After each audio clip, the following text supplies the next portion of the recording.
Hi, welcome to my show where I get to interview amazing, talented, inspiring people or people who have interesting stories to share. And that's because those are the kind of people I hang out with, right, Siete?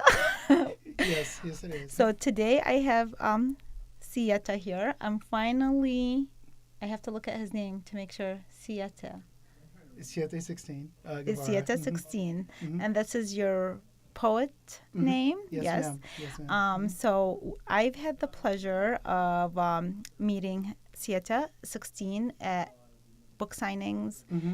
uh, poetry readings, Hmm. and he's actually having his own events coming up. You want to tell us a little bit about that before we start your work, Sure. and then we can mention them again later for our audience to I know. would, I would love to. Thank you. Hmm.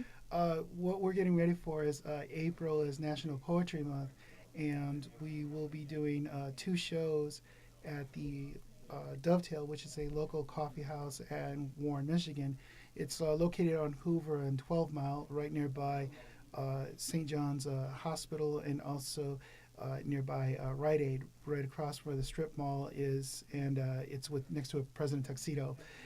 What we want to do is just pretty much bring forth all of the friends and family members that we know within our circle with WordCraft Wednesdays and the Sterling Heights Public Library Writing Circle, and also other artists that we have met along the way and contributed to the Artifix magazine to pretty much share their own poetry and their own stories, which I've already promoted that onto my Facebook page. So we have an electronic sign up sheet so that way we can go ahead and make sure we have the people that we need for that day. And it's just basically a day of sharing and also of just having all this diversity of not only cultural and ethnic groups but or religion. It's all voices that are so different from each other to where it could be things of where you're describing the simplest things you could see in life every day, or just what's wrong, or what do we have to speak out at, or just to enlighten others. But it's always a beautiful event, and there's always great people that participate, and I'm amazed every time that we do this, and the people that we bring in mostly. Well, you just reminded me what I liked most about you when we met. So you have this really great sense of community. Mm-hmm. And I remember that when we met and we were talking, you actually talked about that more than you did about your books. Right, Because you're right. an author of 4 books, I believe. Three, Three. three, and Three the fourth books. one I'm currently trying to finish up right now. Okay. Well, so almost 4 books. Mm-hmm, mm-hmm. But you've also helped edit student books Yes. from Mm-hmm. students from which city, the first ones? Yes, the first one's from Saginaw, Michigan. I was Hmm. working in an after-school program with the Houghton Jones after-school program in Saginaw, and I decided to do this for National Poetry Month. And this was in 2002 or 2003. This was like years ago. And the thing is, I wanted to have the kids to have a means to express themselves, because the thing is, a majority of the kids that contributed to the book itself is, I would say, from kindergarten all the way to ninth grade. And there are some schools in Saginaw that had the program back then, that they had poetry groups, and they would have these students to write their things. And then there was one that was Arthur Hill High School, which had, I don't know if it's still going on, but they were publishing some of these students their books, so that way they could become published authors instead of waiting till they get into college or get out of Mm. college or Hmm. anything like that. This is something that they're doing right now in high school. But what I figured is just to do something to where it could even be at any age. And even today, it's now true, because with self publishing companies, I mean, anyone could pretty much put forth their best work if they want, whether it's poetry, short stories, if it's music, it's everything and anything, as long as these companies will do that for you. Yeah. The only downside with it is just that these companies are not nearby us. So the one I'm with is like they have a home office that's in North Carolina. So Oh. that's the thing right there. It doesn't bother me, but it's just that right now I've got my work to where it is covered under publishing and copyright laws, which that work is my intellectual property for the next 8 years. So Okay. nobody can take that or borrow that without checking with Your me first, permission, right? right? And the other thing too is that I did it because it's just that I enjoy with these books that of putting this out there and to try and get my name out there, to try and, if anything, I would say be like one of the greats that was here, that is a Latino Hispanic author himself, Trinidad Sanchez, who's no longer with us at the moment, but he was one that put out several good books of poetry, and I loved his work. And to see a few videos of his on YouTube of him actually reading his works is incredible as well. Mm-hmm. And that's kind of like what I wanted to do. And I says, I wanted to build a community, I would say, starting with the Latinx, Hispanic groups of artists, because on the account of I was impressed with a seminar I went to in 2006 in October, and it was in Detroit, and there was like about, I would say, 160 plus people that showed up. And this was all walks of life of artists, from writers to singer-songwriters to musicians to artists of every medium, and even video and TV productions, even music production, and then some people from the community that try to work and help these folks as well, even some schools. But it's just that I said, it's just that that was something that I wanted to try and build with that, because it's just that we have so much in our culture and so much of our experience and voices that can be shown and be brought forth to make it somewhere enlightened. Yeah. But the main thing is that I wanted to try and do is to say that instead of you thinking that you always have to go to Mexican town to check out what's going on there, I want to bring it out to where we could say, okay, well, we can come to you. We can go to Flint, or we can go to Saginaw Bay City, Midland, or we could go to Sterling Heights, Warren. We could go to Pontiac. All of these places along the I-75 corridor highway. That's what I want to do, is build to that. And then eventually, once we got that established within, let's say, I would say, a 7-10 year plan, then we would just work it out to we're saying, okay, now let's start branching out and connect with these other communities that we know of, that is east and west of Michigan as well. Well, and you are, everything that you're saying is a great example of how to be proactive in your work. A lot of people, especially authors, sometimes they feel this is why they are afraid to become independent publishers themselves, or to take control of their own career, because they feel that if they have a traditional publisher, which actually traditionally it was books were self-published. That's how it started off, and then it went into institutions. But part of their fears is that the publishing house is going to have all the different people that will help them, which actually does make a great difference. This is the most difficult part of doing the work yourself.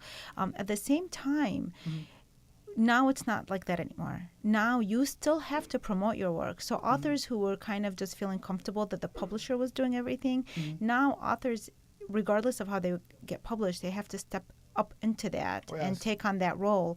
And so you kind of, just by the way you just described everything, you help authors do that, to have that feeling like we'll just go to you. You're not waiting for somebody to call you up and say, you know, can you come and read at this library, or come to become a community college, because I know you've recently worked with them.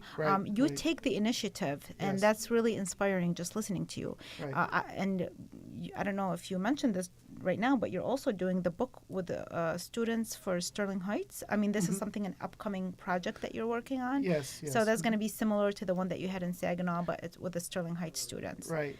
That's really wonderful. It's just that I felt restless, and I just felt that there was something that I wanted to do. And the thing is that I said, when I saw this book and then I looked at it and I says, why can't I do this here at this school? So I pretty much know some of the teachers there, and I was able to talk to the teachers and the principal and the librarian, and it says, what do you feel if we did this as a project here at this school with your upperclassmen, just the upperclassmen, and we'll do is we'll put it together in a book, and then we'll leave this in the library. So that way this will leave a footprint here, because at the end of the year they take a picture of the upper class before they go on to the middle school. Okay, because this is an elementary I'm talking about. And I says, let's leave them something to where they can say that I left this here before I left, you know, this school. This is where it started right here for me. I love this idea. And the thing is that I said to the principal is that if it works out and if it looks like something good, and if maybe we can get some monies to come into it, we could start working with, I would say, the next 3 levels of that class, which would be like, I would say 3rd, 4th, 5th grade, because right now it's currently a 6th grade that we're going to be working with. And it's just that I said I wanted to do that because I said I need something, and it's just more than just me saying something, but I want to try and bring it out in other students, because when I did the Saginaw book, the one thing that upset me the most, and I mean this when I say this, it upset me the most, is a bunch of ninth grade boys said, "Oh yeah, Mr. G, we're gonna put our raps in there. We're gonna put our raps in there." And I said, "Yeah, go ahead, man. Rap is poetry. Poetry is rap." Because Right, like rap can be Eminem's. just right. A lot of his words are Right. poetic, especially the older songs, the initial ones. Yeah. And it's all, that's what it all is. But poetry can be just about anything and Yes. everything. Yeah. And it's just that I said, do it, and I just said, just make sure you keep it clean, because this is going to be a student book, because Yeah, that was probably the hardest part for them to do. I don't know what it was, but they didn't contribute, and that upset me, because I just said that it's just the thing that really stepped up, and that was the thing that really saddened me, was that it was mostly a lot of young girls. And I mean that when I said that in this book, it was a lot of young girls that came forward and brought me tons of things they had to say, from friendship to love to poetry to little silly thoughts and anecdotes. All of that was from girls. I mean, I got a few from the boys, but the thing is, I wanted the older boys to partake of that, but they didn't, and they missed that chance. And see, that's one thing I kind of wish, is that if it was possible back then, and if it would be all right to kind of keep in touch with the program. I don't know if it's still running now. And the other thing, to keep in touch with those students, saying, hey, guess what? We got a publishing company to pick up this book. You're a published writer now. Your work is protected. Them, like, more and all incentive. that. Right, because, right. Yeah, I think something like poetry, I don't know. I know there are some teachers that try to bring that in, and I know, like, my son, I didn't even know this until, so he came home one day and brought this letter that said that my son's poem was accepted in this poetry book. Right. And they take different students from all around the United States, and he was part of that. Now, he was accepted at age 7. He became a published poet by age 8. Right. But I didn't know about the process. I just liked that the teacher, liking his poem, submitted it on her own. I really appreciated that. It felt like poetry was still alive in the schools, because sometimes I think we get maybe misinformed that how, sometimes we hear more of the negative than the positive. What you're doing is so positive, and naturally girls are more involved in poetry, although, like, my son, he was the one that wrote a poem. So I really like that you're bringing it in, creating an incentive. And once I started learning about poetry. I was a novelist of 3 books before my first introduction to writing a poem, because I was very intimidated by it. I thought it was something that you can't really understand, because there was a lot of poems I didn't understand. Then I took a summer workshop through the University of New Orleans in Prague. And that was my first introduction. And all of a sudden I thought, wow, this is like a beautiful way to play with language in a shorter way. And I consider myself a storyteller, and I felt like I can condense the story, what I'm trying to say, in this little baby, 1-page thing, but make it just as profound as if I would have written a whole entire book about it.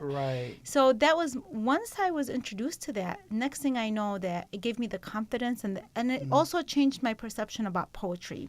I just felt like poetry is too complicated, and like you said, the students came to you, oh, can it be a rap? And some of them don't understand. It can. It's the way you use these words and you play with the words. So yeah, what you're doing is really, really beautiful. And when I was reading your bio, which, as I told you, it slipped out of my hand somehow as I came here. That's okay. But something that stood out, I don't know, you were saying how the most important things what you're proud or honored about, what you're proud in your life. There was 2 things. One was my daughter, because she's always impressing me one way or another. Because a lot of people are just saying, like, I can't believe how smart she is, or how creative it is, or how quick she is.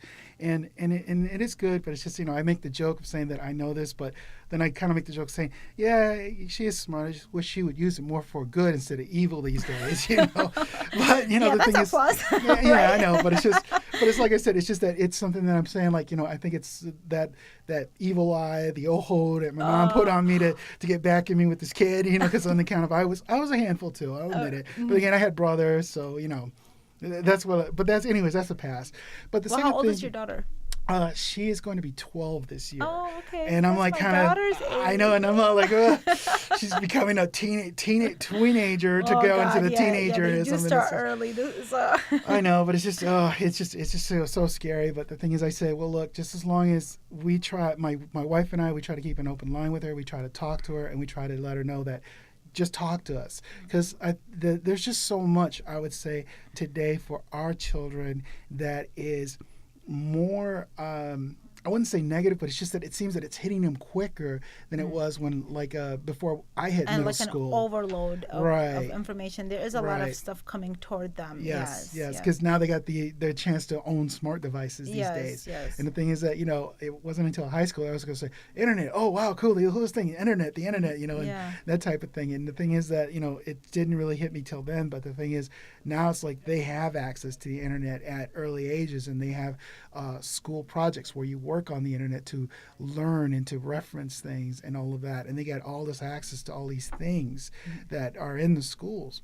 But it's just like I said. I always tell my wife is just we got to keep an open channel with her, because it's Yeah. just that a movie like Bully showed like some of what goes on when I remember when I was a kid of being bullied. But it's just that it seems like they stepped it up a notch, a lot more. And it's just that there's a lot of these kids that are experiencing it at younger ages in elementary, to where they they just don't know how to carry on or how to cope with that. And I was gonna say, I remember that when I was like in middle school, high school. It's just that you're going through your teen angst years. But the thing is, now this teen angst has now become elementary age angst, if Well, anything. and you this know is why. So a lot of people, I believe that what we put out hmm does make an influence. Right. Whatever we're putting out, whether it's on TV, in hmm movies, hmm in hmm writing, Yes. and so that's why years ago, even before I had kids, I took it upon myself to be a conscientious writer. Right. I feel that writers, filmmakers, hmm anybody in the arts has a responsibility hmm hmm in the world, to bring Right. forth. It's like, why are you bringing this forth into the world? hmm To put that question out there before you just kind of dump it out. hmm And hmm again, and that is one of the other reasons that I respect your work, because hmm you do have that sense just from explaining what you're doing, and even hmm as you've created a service out of it as Right. well. Yeah. So and I hear that from you were telling me. So you've written all poetry so far, Yes. but then the book that you're working on is your first attempt at short Right. stories. Yes. Yeah. Yes. So tell us about that a little bit. Well, the fourth book is titled No Borders Are Stopping Me. And mainly, it's just that one thing I want to make clear is that when I speak of these borders, I'm talking about more than just the borders that we have that separates Canada and Mexico from the United States, but it's just the borders we put up between ourselves, whether it's genders, whether it's communities or cultures, us versus them. And the other thing, too, is that the border I want to try and break through is just to say, okay, I got to do something more than just poetry. So I figured I'd do some short stories as well to show that I'm versatile, I am more diverse, and I can be able to expand my skills into something. And the thing is that I wanted to do that because I said it's either that or I have to learn how to pick up the guitar and play that as well, or something. Because it's just that as a writer, we're one of the honored professions in this world. We're one of the honored. I think we're like in the top 10 or top 15. But the thing is that it seems that I don't know how it is that we're going to get our due, but it's just the thing is, I always ask like other fellow writers, like saying, how did you get into schools? And they say, well, I was a teacher at this school, or I was in the teaching system of a school system. And the thing is, I said, well, what if you're a non-teacher though? How do you get in? And the thing is that I've looked at the Michigan Common Core standards, and I says, well, what if I say that I am an educational tool besides something as entertainment? I mean, because I've looked at the world languages, and I says, well, I can hit on these subjects right here of like to where I'm opening a door to a community. And the thing is to say that you don't have to really learn or read about this in the Latin Americas or in Central America to learn about all of this. It's in your own backyard. You just have to know the people that are there, because the world is getting smaller and smaller every day. I mean, we've got the virtual classrooms to where you have a sister classroom that might be in Saudi Arabia, or it might be in Mexico, or it might be in China, and you get to learn from them. And you say you're amazed by some of the facts of like saying, oh, they kind of like the same things we do, but they don't have access to everything like we do, or we don't have access to what they have, type thing. But that's the one thing I want to try and do, is to go into these schools, because right now I'm kind of slowly getting into colleges, and that's a good plus, because that's what I always wanted to do, is to try and hit the colleges and to tour into the colleges to share something of my work, a little bit of my culture and what's in there, Well, you know. and I have So, some images. I want you to mhm. maybe share with me what these images are. Sure. That's my first book, the very first book I put out, and that's called Mi Familia y Mi Vida Loca equals My Inspiration. And what that was is the very first book I wrote, and it was like based on everything that's in my life, everything that's in my family, and it was all my inspiration for writing itself. And besides having some of my writings, I've also put some artwork in there as well that I've been doing Now, as when did well. you publish this first book? The first book, it came out, it was in 2002, and that was when Arthur Hill had their publishing company, which was Lumberjack Press. Sadly, though, because schools are getting cut funds here and there, I don't know if they still have Lumberjack Press still in existence or not. So then I went ahead and put the book through a self-publishing company, because I said, well, I've got to keep the copyright, and this is my intellectual property, and I just don't want it to fall to the wayside to where somebody can claim it as their own when it's actually mine, you know. Okay. And then what is this? Okay, that's my third book, and that is Where is El Sexto Sol? The subtitle is Donde está el Sexto Sol? And that means Where is the sixth sun? And supposedly in Aztec mythology, and also our belief, is that the sixth sun is when Aztlan is supposed to raise up again. And that is when all of the people of the Aztlan nation, which is mostly in the Central Americas of Mexico and all those other states there, is that we're supposed to rise up and we're supposed to bring a new order or something. Now, that doesn't mean that we'll, take up arms and then take over again. It's just that we're going to bring something forth new to the table and maybe be recognized, because I heard a lot of that going on, especially like in the magazines like Newsweek or Time, saying that, oh yes, the Hispanic population, it's growing, they're going to bring something new, that's going to be the new majority sooner or later. And I says, well, the sixth sun is happening now, so what are we bringing to the table? What are we trying to accomplish at the table? I mean, there's little steps we're doing, but it's just that there's so much more we could do. But the thing is that what I want to pretty much do is just to make it as a roll call and as a wake up call to all other Latinx, Hispanics, to say, hey, we're here, so why don't we try and work together, instead of saying that, well, you're doing that, I'm doing that, so I don't want to work with you. Just say, like, no, let's work together and try to support each other and lift each other up. Eventually, hey, maybe we will corner this market. Who knows? It's funny because it seems like there's that issue in a lot of communities. Everybody's kind of doing their own thing, and you can get so much more. And you can just use any kind of community as an example. Any really successful community. Yes. Usually they work together. They can put their some of their interests aside and then use the interests that they have in common to build each other up. Yeah. Right. So so that was your second. By the way, are your third book? Your books though are in English? Yes. But the titles are in Spanish. Yes. Okay, cool. And I would say with the second book and the third book, I kind of incorporated a little more Spanish, but not a lot. But the thing is that eventually I want to work too with my dad and a couple of my aunts that were teachers to do a bilingual book to where it's going to be in English and in Spanish one of these days. Wow. But the thing is, I told them is that it doesn't have to rhyme. It just has to flow. The poetry has to flow, because that's what helps. Because in the second book, which is Año Dos Mil. Yep, that's it. Año Dos Mil. There's a poem in there, and it's called Entre Dos Montañas, and that means between two mountains. And it speaks on the subject that with the Mexican, I would say mostly within the Mexican community that I know, is that we're separated because we are still have the language barrier between us, to where there is a lot more to where our first and second generation of our parents and the other adults are speaking mostly Spanish, and the third generation, fourth generation, Spanish is either it's there or it's dying. And I mean, it's a truth within my own family, to where I could say like maybe about 5 or 10 of us can speak Spanish, and that's just amongst the people in my age group, and maybe a couple of our children that we have right now that speak Spanish as well. But the thing is just to bring that back and to incorporate that, to show that there is a sense of pride, of nationalism, and of having that voice right there. And also because it just seems to have such a more beauty. Like I would say, like the one thing I want to read is like the Quran. I want to see how is that written, because it's just that there was a line in V for Vendetta where it says that I don't have to be a Muslim to read read this book. I want to read this book because there's so much beauty in it. There's the artwork and there's the poetry and all of the stories that are in there. I mean, it's just like pretty much like saying if you wanted to read like the Torah or the Bible itself, it has something in there and you can get something from it, whether it's a religious enlightenment or whether you get something to where you could say this has some significance. I wonder why I separated myself so much from this. It's just to accept it or to be open to it. Yeah. And that's pretty much what I want to try and do with the bilingual book. But like I said, that's in the future sometime, if anything. What about the other thing that you had, what I'd like you to mention is, because we have just a few minutes left, but sure. You mentioned something about your dad and a nonprofit organization, if I'm yes. correct, and I'd like you to talk about that because yes. I really love family dynamics, and I just like the relationship. Obviously, you have right. with your family, with your dad, with your daughter, all that. But I'd like to learn a little bit more about the nonprofit.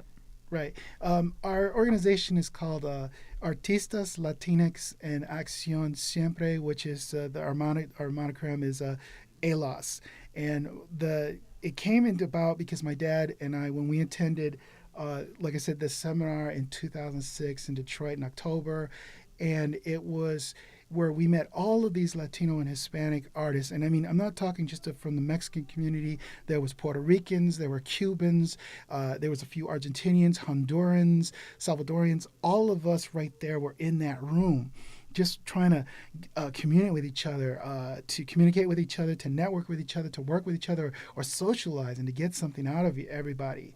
And it was such a great thing to do that. And I'm kind of saying to myself is I always knew that there was a population in Mexican town. I knew there was a population in my hometown of Saginaw. But how come I did not know about the growing that was going on in, I think it was Grand Rapids? That's another pocket and community that's right there. Or that there are some that are in Ann Arbor as well. I mean, it's just that it's all popping up, but we just don't communicate with each other, and we have to come up with that. And that's what I want to do with ILAS. It's not to get everybody under my banner and saying I'm the boss and I'm in charge, but just to say, look, we understand we all have different things, and we all are different, doing different things, and we all have different walks of what we do. What we want to do is we want to support what you do, and we want to let others know what you're doing and to get it out there, to say that, you don't always have to go to this particular city, this particular place to see what we're doing or to experience what we're doing. We're everywhere and anywhere, and we've got something going on. And that's just pretty much it. It's just to build support and connections and to say we can work together. Forget about if you see me as your rival, because the thing is that was something that I'll admit I did when I was in my 20s. But the thing is, I'm not in my 20s anymore. I'm getting into them 50s. So I got to say, I got to work with all these people and with others, because it is important. Because and the other thing too is that I want to let you know is that what we want to do is that's our first goal. But the second goal is to reach out to other communities and organizations of artists as well. And I mean, the one place that I really want to work to try and establish a foothold and an establishment with is the Arab American Museum in Dearborn. I mean, I loved when I saw what was there, and I took part of a couple of open mics they had there. I mean, I was like, oh my God, this is great. It's just a beautiful place. It's funny that you mentioned that. I was at the Arab American Museum yesterday because I'm part of poet Dunia Mikhail, part of a project that she got the Knight Foundation. She's a Knight Foundation fellow, and she has a project called Baghdad in Detroit, where she had 4 female poets with Iraqi ancestry, and we had a film crew come from Washington to do. They're going to be doing a short documentary, and so they came to our homes, but then they also took us to the Arab American Museum because it has different places that they could tape from it, actually, because it's an interesting place. But yes. I just want to say something with regards to all of this, and I think people, if you start a non-profit organization and if you take the lead to do what you just described, that's a lot of work. It is. It's a lot of work. So however people want to view, once you commit or you lead something like that, because I've led these kind of organizations and I'm involved in similar things, it's really people that do that is because they want to benefit others, but it's a lot of work. And so I encourage other artists or whoever, really to just not look on who's leading, but who's qualified and who's putting in the most work. And if somebody else is willing to do all that work, it's Right, like, here, right. take that. But usually we start something like that after a lot of thought of thinking, wow, like I'm willing to put this many hours to do this, to do that, because that's what it is. And Right. I really honor you for even attempting this, because I've been there. I know how it is, and I'm also involved in similar things. But I am so happy that you're here today. I want you to really just quickly remind us about the 2 events coming up, because, Sure. well, actually we are out of time, but I will post it when Okay. I put the video up. All Thank right. you so much. Oh, no, thank you for having me. And I hope appreciate to being be here. having you again soon with your next book. Okay? Please give me a call. You know how to get a hold of me. Okay. Thank unless ICE comes and picks me No, up. I'll see you. Thank you for watching.